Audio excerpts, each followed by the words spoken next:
This episode of the Justin Robert Young podcast is brought to you by all the fine folks who head over to patreon.com/JuRY and support this show. Wink!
Hey,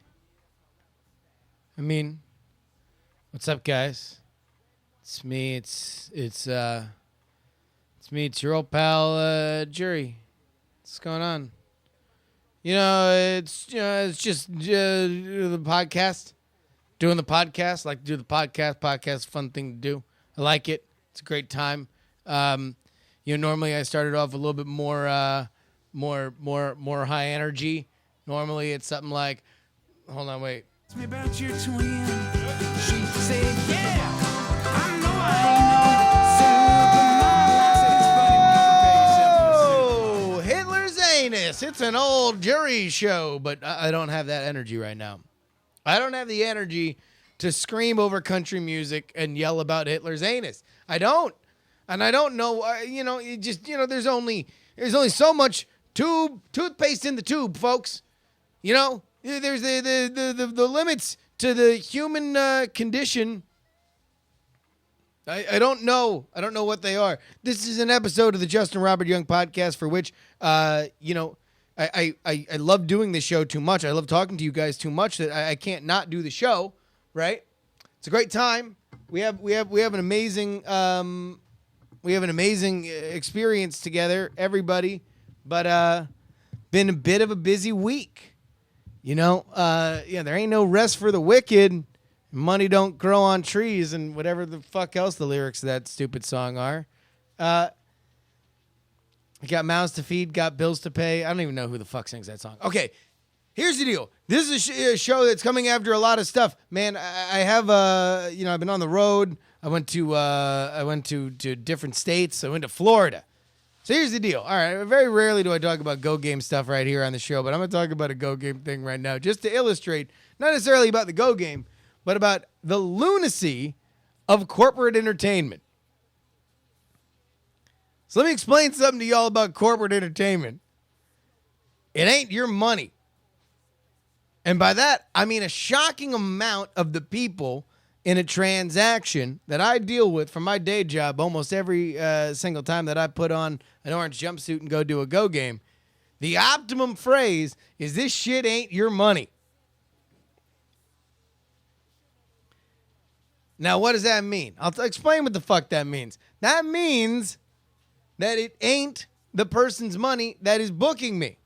It means it ain't my money that I'm getting, which means there is a shocking price tag on something that both parties have a lot of disconnect from. Because if you saved up a couple $1,000s of your own Skrilla and then you hired somebody to do something, you would want that thing done in a very timely manner with a level of excellence. Now, that's not really a question 99.9% of the time. everybody, I'm a professional. They're professional. They're professional at scheduling. I'm professional at doing my motherfucking job. Here is what is the deal. You are very, very often going to see in these situations something that you would never see if they were dealing with their own cash. To wit, last minute, I get pulled into this game in my home city of Fort Lauderdale, Florida, over the weekend. It's like last minute, Justin, you got to go to Fort Lauderdale. Is that cool? I'm like, fine, go to Fort Lauderdale. Wake up early Saturday morning, get on a flight, head out to Fort Lauderdale. Now, by design, this game is only going to be 10 people.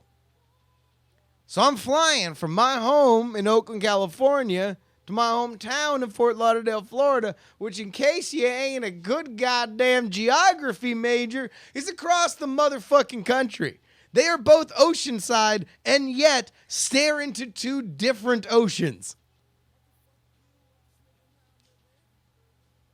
So it's going to be for 10 people on a Sunday afternoon. Hard in and out time, so it's an hour. I'm going to be working with them for an hour. 10 people for a fucking hour. Okay? So that's the plan. And that's what I do. I'm sitting outside their room, and all of a sudden, I get a text message that says, by the way, we're running late. We're running into our hard out time for the entire day of programming, which means we might have to forfeit the event. Now, they say very specifically the phrase forfeit. Why does that matter? I'll tell you why. It's because they weren't saying we need to reschedule.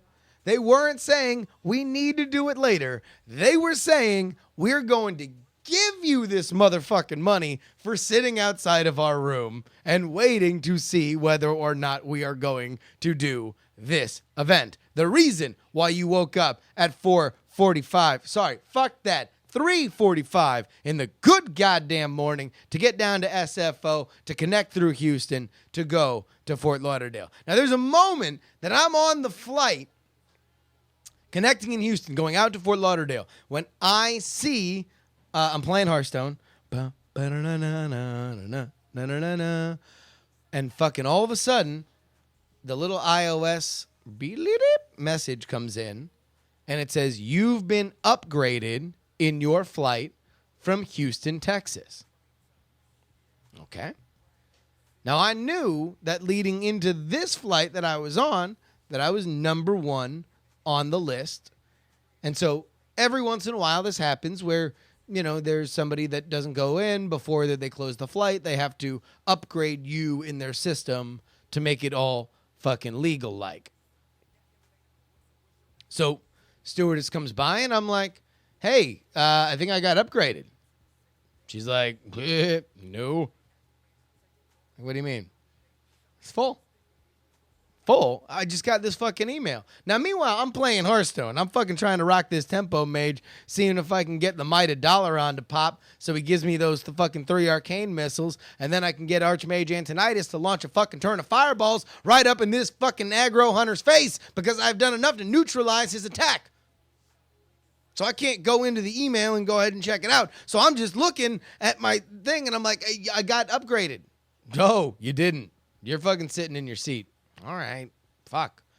I guess, I don't know, man. I mean, and in my mind, I'm like, fuck, I'll bet you she's going to feel like an asshole when she comes back and has to upgrade me, because I definitely got emailed saying I was upgraded.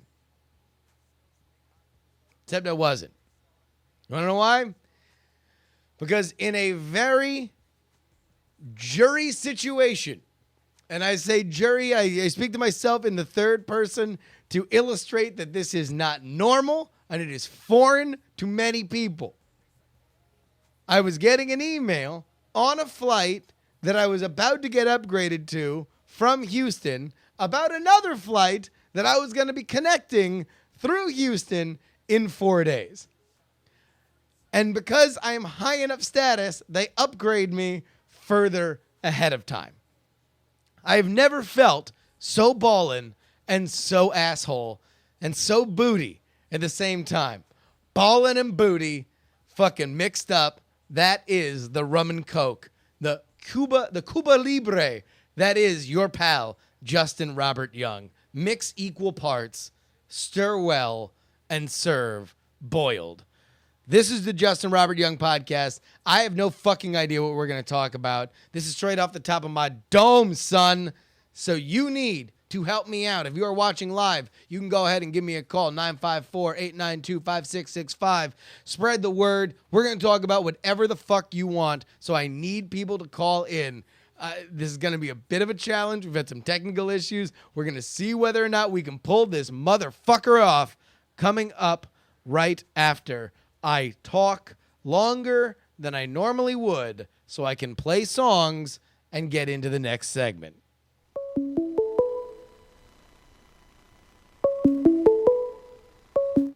Nope.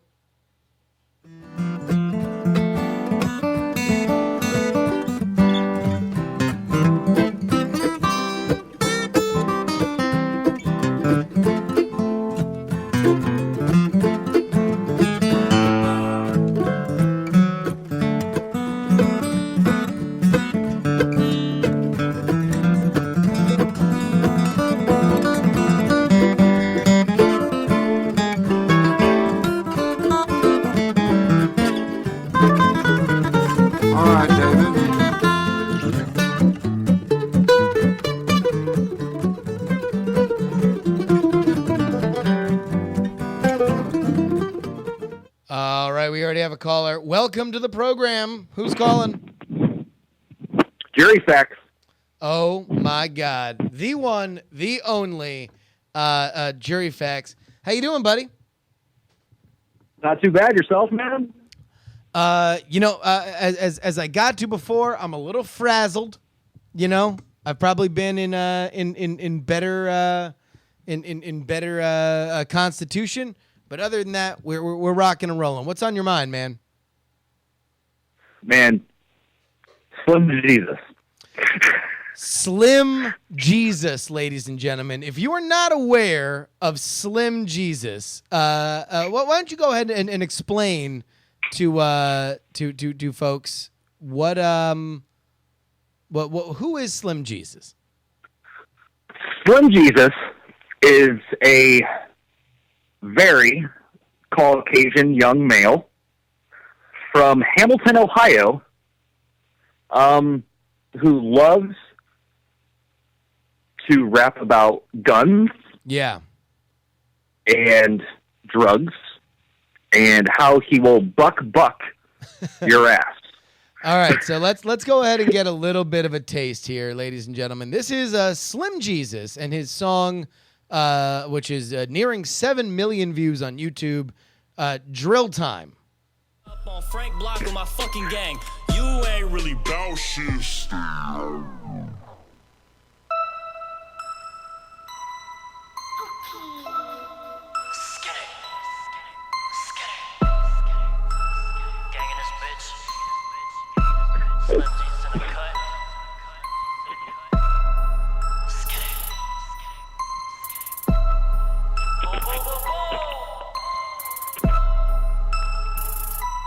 This video, it looks fairly well shot for a tiny white kid and his friends. I fuck with savages, you a fuck boy, you can't hang. You can find me posted up on Frank Block with my fucking gang. You ain't really bout shit, stay out my spot, don't speak my name, or I pull up on your block at night wearing all black and let that 40 bang. I fucked your girl and I ain't even try you, that little hoe, she a fucking thought. Got her off the molly, now she rollin', all she good for is giving top. I got loud pack, I got school buses, hurry up fam, come and shop. I got a big 40 with a 30 clip and I call that bitch my fucking mom. I paid $350 for a Fendi belt and that double F, hold up my strap. A lot of y'all just Twitter flex for this shit. Add this caller to your current call. I hear one diss and I'm running up in your fucking trap. You thought shit was sweet till I ran up with no fucking mask. Always chasing the all right, this is Slim Jesus here. Who's on the line? Oh, here we go. There we go. Hey, JuRY Facts, you still there? Oh, yep, I'm back. Here you are. Now I can hear you. Here we go. Sorry, I had to put somebody else was trying to call in. So we just played some Slim Jesus for everybody. How did Slim Jesus come on your radar? I honestly don't even know. He popped up on my YouTube suggested this past Friday, and I've been showing it to every single possible person I can to gauge reaction, and they've all been very unique, and that's whenever I know it's something that I should tweet out and show to Diamond Club. So here's the thing. I was in Florida over the weekend, and on Saturday I was turned on to Slim Jesus, to which my friends who regard me as, a internet ambassador, were shocked that I had not heard of Slim Jesus, because he is apparently his own little internet phenomenon. What is fascinating about Slim Jesus is that he's not bad, right? Like, he's good enough. He's authentic enough at being a tiny white kid that you want him to be worse. He's not terrible. Now, he's not good, but he's not bad. And when you conflate that or compare that, rather, to the state of rap radio, which is basically just consigned to the interludes between pop songs, it's not terrible. It's not awful. It sounds like if it was on the radio, you'd be like, oh, God, this is fucking pretty bad. But, it's not as bad as Jaquan. And this is the thing. It's Ohdoctah's in the chat room. Ohdoctah, please call it 954-892-5665. We will go through. We will talk about Slim Jesus. We'll dedicate the entire fucking episode to Slim Jesus. In fact, you want to know what? We're going back, ladies and gentlemen. Again, here's drill time. You a broke boy, but you rock designer. That shit don't sound right. Thought you could sneak this and you won't get found right, so you get caught in traffic at the wrong place at the wrong time. Got a couple. Thank you very, very much, JuRY Facts. We're getting a call in from Ohdoctah, so I'm going to take that. Owen JJ Stone, aka Ohdoctah, joins the program now. Owen, you've tried to incite physical violence against me for daring to say that Slim Jesus is not bad. Answer for your crimes. JuRY is a fucking bitch, and I'll shoot you with my mop top. I got a cookie, I got a snack, and I'll break your motherfucking back. You talk about this white boy that really get fucking rap. It's easy to go 1 and 2 on the beat. You think it's cool? I think it's shit. I think it's bad. I think I must be through with you. That's how easy it is to rap like that fucking guy. Jesus Christ, bro. No, it doesn't sound good. First of all, what the fuck? Put the disclaimer in the first 10 seconds of a gangster rap video. You've got guns and blunts, and this is how white you are. You're so white that you say to yourself, bro, I'm not going to kick my ass if you don't put up here to be the proud old you for the video inside of others, man. I can't really do it like that, bro. You've got to put the disclaimers so they understand that I'm not really all right, Owen, I understand, but hold on. Let's just be fair. Let's listen to some more drill time. It's drill time. Pull up and we get to drum and let 30 shots at that Glock 9. Now it's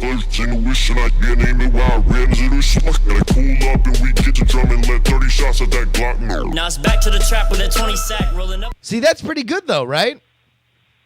I'm jerking off at my fucking desk. I got low shit. I got big breath. I'm talking to you and I'm whacking off and I don't give a fuck about breath. I'm in the chat. I'm on the phone and don't worry about it. I could say it all day, dude. It's so fucking easy, bro. Okay, I can fucking rap on that pattern about anything. It's nothing. He's talking about guns and shooting and whipping, and he doesn't do anything like that. He's rapping somebody else's bullshit, bro, and it makes me sick because he's white. If he wasn't white, no one would be playing this shit. Oh, no one. Absolutely. Oh, no. That's 100% true.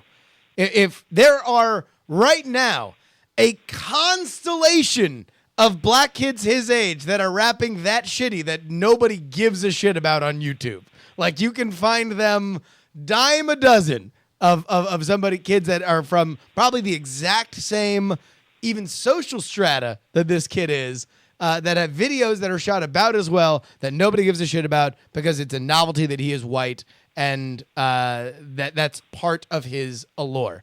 But all right, I had one point, but I want to get to another one because I want to talk to you about it.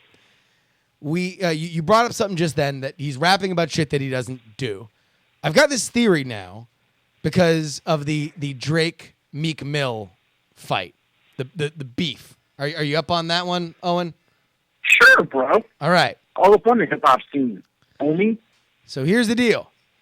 I feel like we're done with the idea that writing your own material matters, because like Meek Mill had a absolute fucking like claim that Drake doesn't write any of his own shit, and nobody gave a fuck. Like it wasn't even in the realm of like what people gave a shit about. They cared that fucking Drake probably got 2 other people to write 2 more diss tracks. He recorded them and fucking had them out before Meek Mill fucking had his. Meek Mill in his diss track has the dude with the fucking the reference tracks for Drake songs. Nobody gives a shit. Like, do people give a fuck in music and rap specifically about writing your own material anymore, or is that just a bygone era? And in general, people in hip-hop scene already knew Drake didn't write his own stuff. He's been exposed many times for it, but most of his music are for girls, and girls don't care.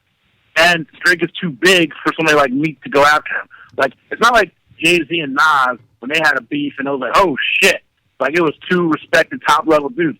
Meek is on the fucking quote-unquote come-up, and he has no legs to stand on to fucking fire at anybody. And Drake is the only dude selling records right now, again, because he makes music for girls, and they buy albums. So it's like, bro, okay, but it's like your little brother telling your mom that you're fucking sneaking out of the house at night. Like, I'm not listening to you, dude. Like, he's in bed every time I check. So, but it was like, it was fairly common knowledge that like it wasn't even like, oh, like it was Drake's, softness was almost his advantage because he got 2 diss tracks out before Meek got 1, and he even made fun of it that like you just got killed by a singing ninny. That like that was part of it. His softness was his strength. He was the Stay Puft Marshmallow Man, and he just sat on fucking Meek Mill. Well, Meek's got a girlfriend, and he's got money that he's trying to make, and he didn't realize how much it would mess up his money. Because again, when you got a Goliath against you, and your Twitter fans are not his Twitter fans. He was on a tour where he started getting booed on tour, and it was like, whoa! This is my tour. You can't. Oh wait, it's my girl's tour, but it's our tour. You can't boo me at the tour. I'm touring. But Nicki's fans are Drake's fans. That's what I'm saying. He realized that very quickly. Again, he's not on their level. He is not on their level. So you went after the wrong dude. And keep in mind, Meek Mill does this all the time. So this is the first time he did this. He did it to Wale. He did it to somebody else. Anybody who doesn't tweet out his album, he fucking calls out for something or another. He's very childish in that way. So he's kind of, he's kind of soft himself. He's a little emotionally soft. He's for a dude that's been in and out of jail and is very thuggish. He's very sensitive. See, you're supposed to ride or die for me, dog. If you ain't riding, you ain't tweeting my shit, you ain't riding. You still fast. Like, it's real funny.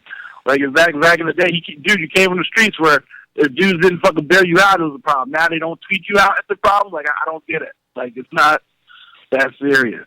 All right, you called me texted me yesterday saying that we need to do a sports podcast just to get DraftKings money. Give it to everybody. Let's do a segment. This is Justin and Owen's Sports Corner. Give me your frustration on Chip Kelly. He's the worst person in America. Sweet Jesus. You get this dude all the power in the world, and he gets rid of everybody. Not just all the good black people, just all the good people in general. And they're all on other teams contributing while my team sits here and we suck. I was embarrassed yesterday, Justin. It was so sad. It was the worst stick game I've seen in a long time. And this fool sitting there said, people like, oh, bitch, Bradford. I was like, it's nobody's fault but Chip Kelly. You wanted all the power. You got all the power. It's your fucking fault, bro. And we suck. And next week we got to go play the Jets. and I have all these Jets fans. When I have to listen to Gary Vee fucking tweet out this bullshit about Jets, and oh my God, it's fucking bad, bro. Oh, congratulations on your Steelers, though, homie. No. The Steelers look okay, and hopefully with Le'Veon Bell they'll look better. But we're not done talking about Chip Kelly because you've hit on something that is really, really amazing. It is as if it's like you watch that team, and it's like, man, it's almost as if they've been systematically giving away all their good players for the past 2 years. It's shocking that they're not as good as they used to be. And not only giving them away, you're trading them away for injury-prone players. You give away LaShawn McCoy for Tiku Alonso, who, yes, did his Odell Beckham catch in the end zone and then got injured because the fucking guys had 2 ACL injuries. Ryan Matthews, 2 ACL injuries. Bradford, 2 ACL injuries. Like, what the fuck? Does this dude shop at the pound? Is he about rescue dogs? Is he anti-Mike Vick to the point where he has to go and pick up beaten down, broken down players and rejuvenate them with his Chip Kelly? You're only allowed to eat chicken breast from 6 to 4, and you got to go to bed at 9 o'clock, and you can't drink some of these calf sex, and you got to hang out with white people from 4 to 5. I don't know what the fuck is going on with this dude. Like, it's insane. Totally insane. All right. That makes me angry. Bring everything together. Let's go ahead and get a drill time freestyle diss track on Chip Kelly. Justin, I'm not a one-trick pony. No, you're a 2-trick pony. I want you to combine both tricks. The rage you bring in my heart right now, I can't even rap right now because I'm so angry about Chip Kelly. When I'm rapping about my drill time, I was happy. Then you ain't gonna make me angry and Hold sad. on, wait a minute. Sad, I'll help you out. Switch to that straight gas, got a 50 clip sticking out the max, so that's 50 shots at your goofy ass. Caught a Ferragamo when I was up at Saks with my true religion still off my ass. I got heavy pockets, I got big ass bands, run up on me trying to rob in that 30 black. Keep a bankroll on me at all times. All right, what you got, Owen? Rubber band. Off the lean, that promethazine. Fucking read these fucking players. I give these niggas a fucking day. I don't give a fuck what anybody in the fucking court center says. I'm picking kids, I'm picking blacks, I'm picking kids, I'm picking wax. If you throw the ball, I run the ball. I can't do that shit because I got Murray back. Boom! Bop, bop, bop, bop, bop. This is privilege, Justin. I hate the man so much. Even that still had anger. I can't. It makes me so angry. It's so sad. Oh, no. Listen, that was beautiful. Thank you so much, Owen. We will be right back. Keep calling in 954-892-5665.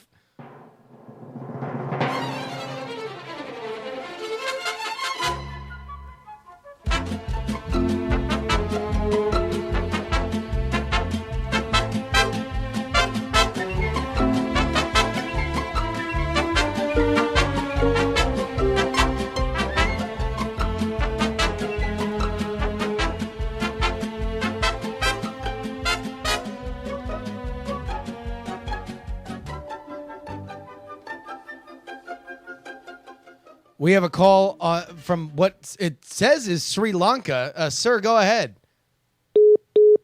Oh, man. Oh, Jesus Christ. What the hell was all that about? All this TI rapping in trap mode. All right. Folks, we have a lot coming up here for you from diamondclub.tv and from my mouth. We are beginning the Politics podcast. That will come to you next week. It will begin next week. I have art. We're ready to roll. We got another call here. This is the JuRY Show. Go ahead. Hello. Hello. Who is this? Hi. I was just calling because I live down the street from you, and your daughter come to my house today, and she kicked my dog. Is this? This is Kirpan. Is this the Jerky Boys? Your daughter come to my house today, and So she this come is- on my property. And This then is she actually kicked my fascinating. dog. Does anybody And now else my remember dog doing needs this operation. with the soundboards, or just playing the Why tracks? did she do it? This is You know fucking what? That's stupid. amazing. I didn't even know people still did this. You don't ask them. I'm questions. gonna request that anybody have a Duke Nukem No, soundboard. Just shut up. Just You're go ahead and very call me stupid. right now. Duke Nukem, Al Pacino, Arnold Schwarzenegger. I'm very excited to have conversations with 90s soundboards on this show. If we're going to be doing call-ins and I'm not going to have a call screener, I am very excited. Nay, I invite the soundboards because it makes me feel like I'm 13 and I just started jerking off again. That's what it makes. I feel like I need to go on AIM. I need to set a great away message. It should be a really, really great time. Jerky Boys is like 1998. I don't know, man. Jerky Boys is around fucking pretty early. This is the Justin Robert Young Show. Who's this? Hello, Justin. It's Skills Cat in the chat. I cannot compete with the soundboard, let alone Ohdoctah, but I'm had to call him. That's fine, man. What's shaking? What's on your mind? Oh, I don't know. It's I got a quick story about my brother. So my brother's getting married in October, and I'm going, and I'm the best man. Okay. So what's up? What was the story? Well, it's his second marriage, which is fine. You know, I mean. Hey, listen, happens, right? we all got, we all got shit in our lives. Yeah.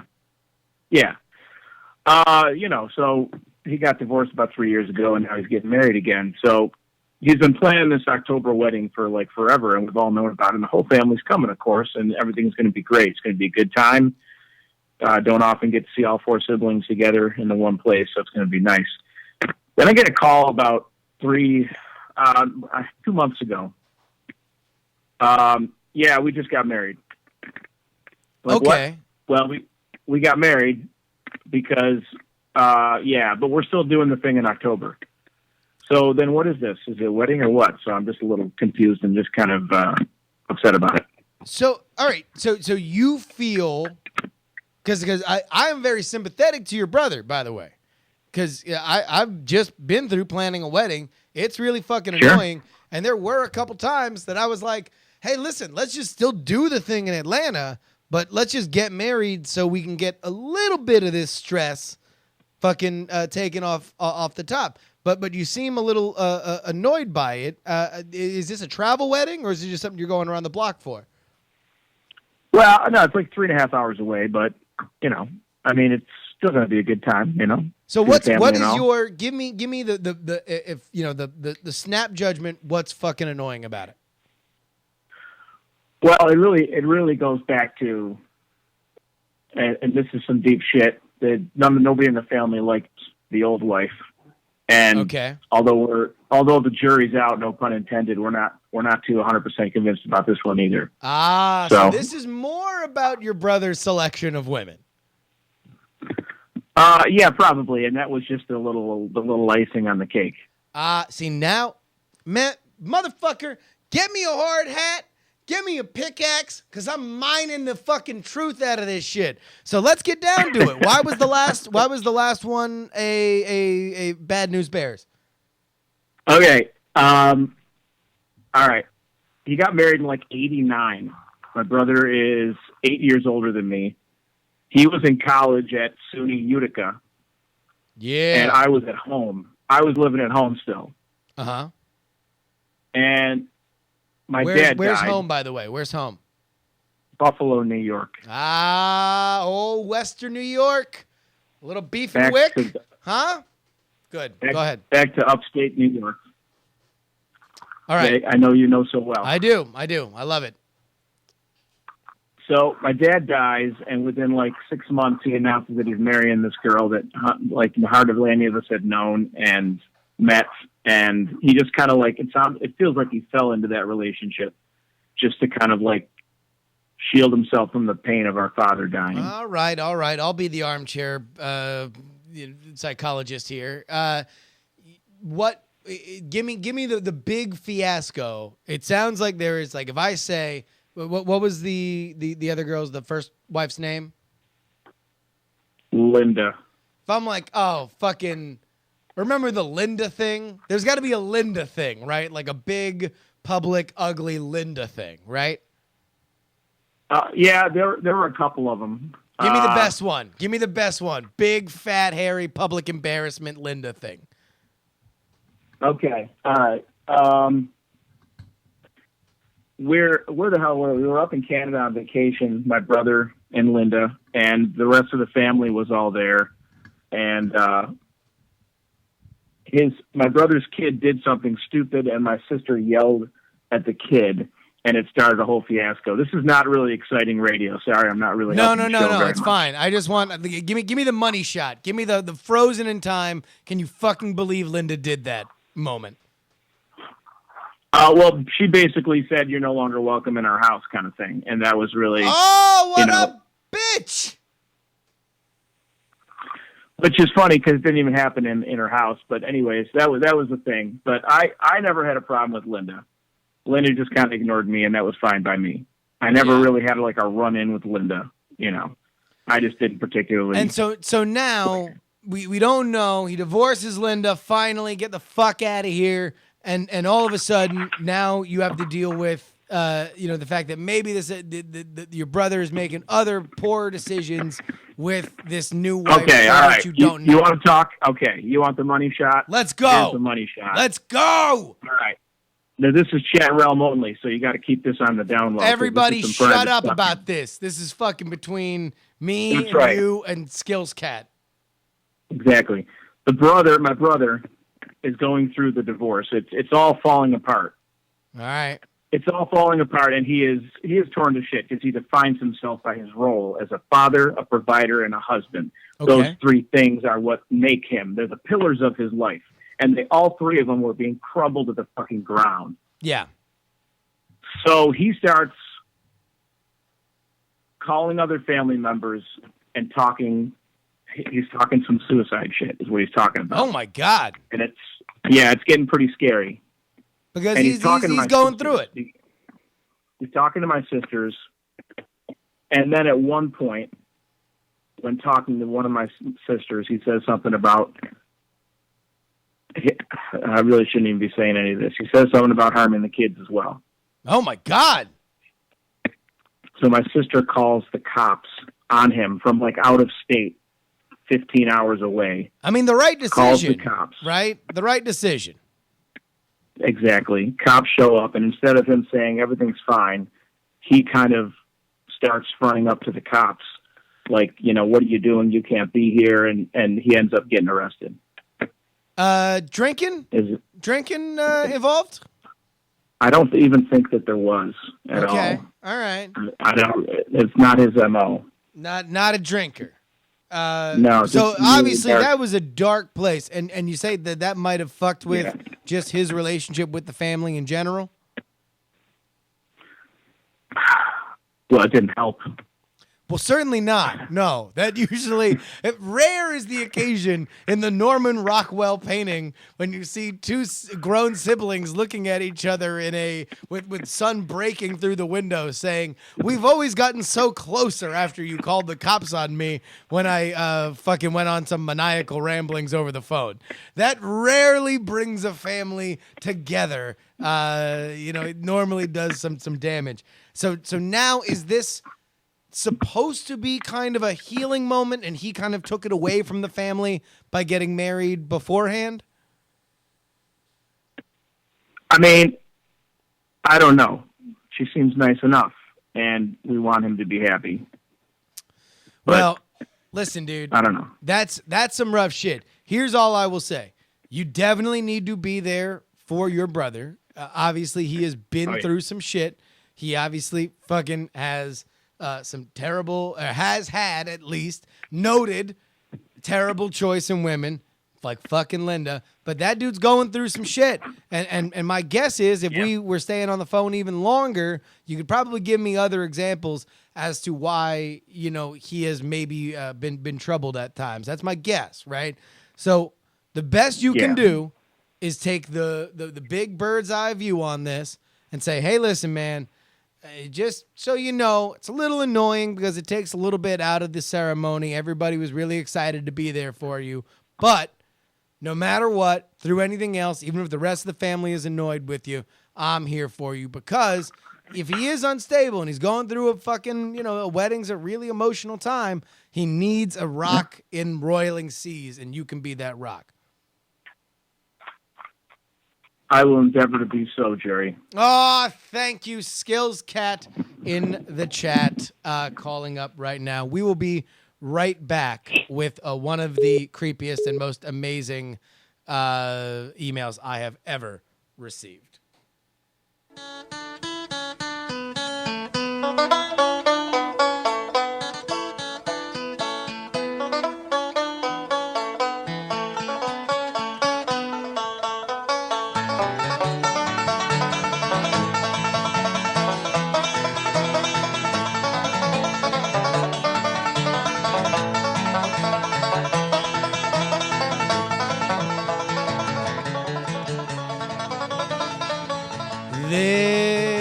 This is a podcast in which we talk to you on so many different levels. The call-in level that we have done. Thank you to everybody who called in. If you want to call in the show, it is 954-892-5665.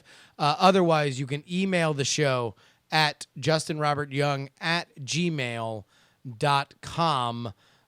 This is one of the most amazing emails I've ever received. Not only because it is something that is unique, but it is something that is the best and worst of what I would ever imagine internet fame, as crappy and tiny and specific as it might be, could yield.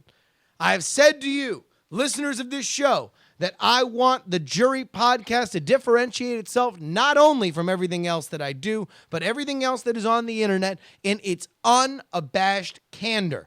I want you to be totally honest at all times. What Skills Cat just did was fucking amazing, bringing in a lot of fucking family shit. We can chop it up, shoot the breeze. Owen JJ Stone, a.k.a. Ohdoctah. Follow him at Ohdoctah on Twitter. Sorry. And you will have a great time. But he is so talented, and he was able to bring that to the show. I want unfettered fucking explore the studio space honesty on this show. So how can I be upset when I read the following email that comes in from Tyler? Tyler writes, "Hi, it's Tyler. I keep forgetting to email you about this, but here it goes. It was the Saturday of Nerdtacular, and I was eating lunch at the Mexican restaurant, and I had to use the bathroom. I opened the door to the bathroom, and boom, there's JuRY. Then I notice you're on your phone. Then I notice you're a little far away from the urinal, and then boom, out of the corner of my eye, I see your dick."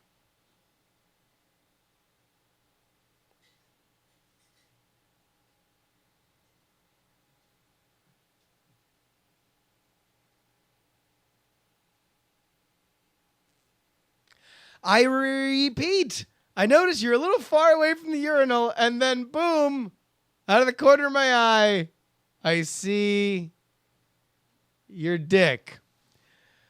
So again, I want honesty. I want the show where if somebody accidentally sees my dick, that they're going to email me about it, because it is that discourse that will make this show special and has made this show special in the past. However, it is a little bit weird that Tyler was meat peeping me, bro. Like, where do you do? My wife, Ashley, has just walked in and asked me to ask Tyler. But seriously, pretty nice, right? That's not what she said. She said, "What did he think?" I edited in the pretty nice part. Maybe it's my fault, though, he said, the victim blaming himself.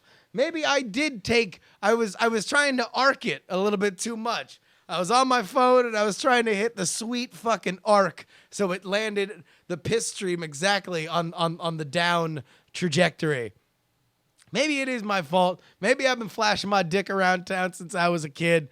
Thank you very, very much to Tyler. He also writes, "I can't wait for your politics show, and I would love to send something in for you. Thanks, man. Keep going." Tyler, you have set the bar of honesty that A, you would see it, B, you would write it, and C, I would read it. Hopefully, that means that anybody who wants to write anything into this show would be free and welcome to do so.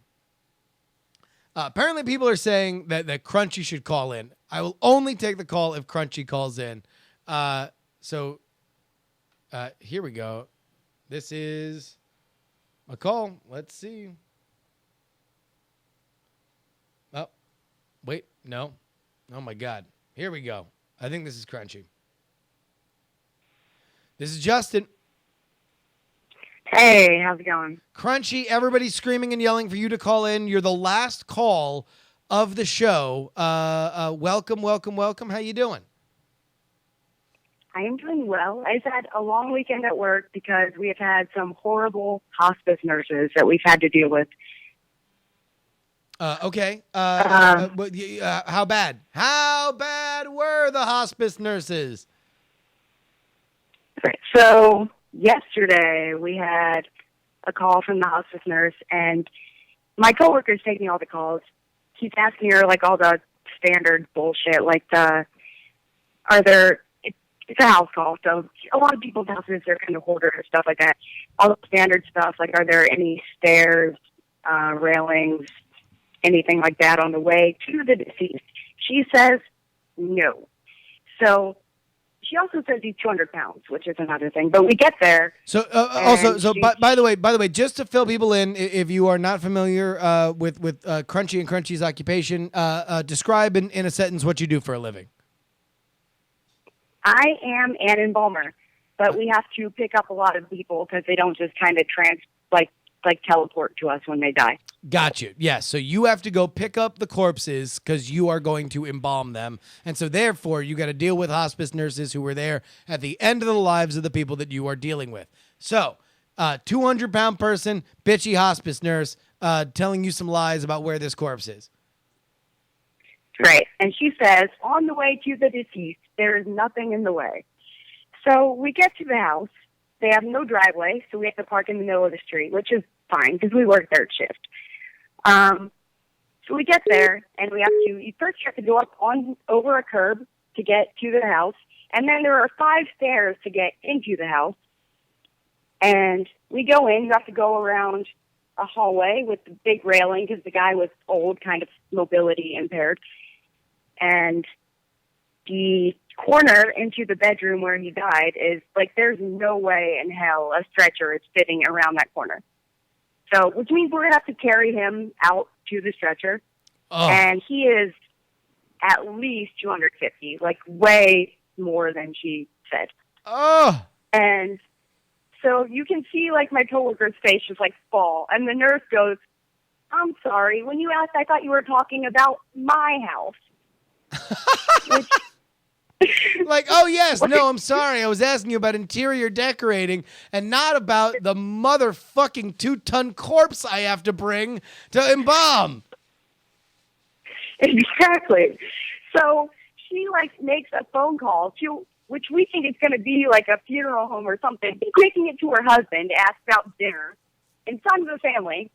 And in front of the family, she says, yeah, I told him that he was kind of big, and they sent a girl. So, yeah, thanks. Oh, Jesus. So they're getting catty with it. Like, among everything else, they're also like, oh, by the way to send a lady to do a man's job.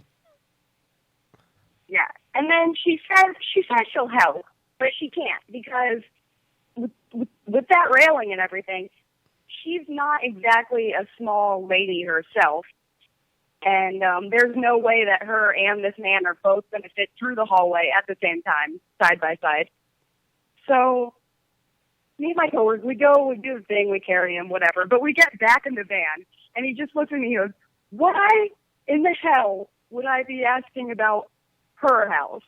I mean, that's the same thing you said. He's like, I'm going to have to ask her, like, next time I see her, I'm going to have to talk interior decorating and architecture with her. Like, that's amazing. What kind of tiles do you have? What color are they? And hospice calls like that, like all week. The next one we had was like a 450-pound woman, and it was Jesus. The hospice nurses are horrible, Justin. Man, horrible. I'll tell you what, Crunchy, I'm gonna speak this one right to you. If you find yourself dealing with some bitchy ass hospice nurses, if you find yourself accidentally catching a glimpse of a podcast host dick, if you find yourself dealing with your brother who's already got married before his wedding, if you find yourself frustrated with Chip Kelly's play calling / personnel decisions, if you are about that life ready to bust a 50 cap like a drum, then ladies and gentlemen, my name is Justin Robert Young, and I say to you friends, please don't die!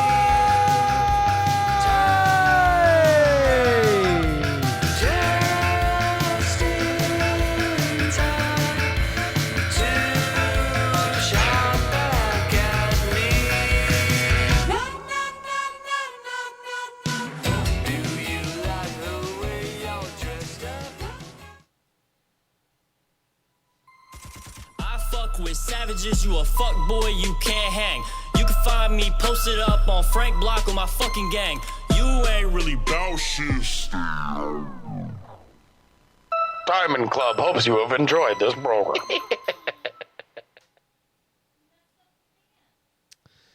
Yeah, I did. I'm sorry I messed up the dance.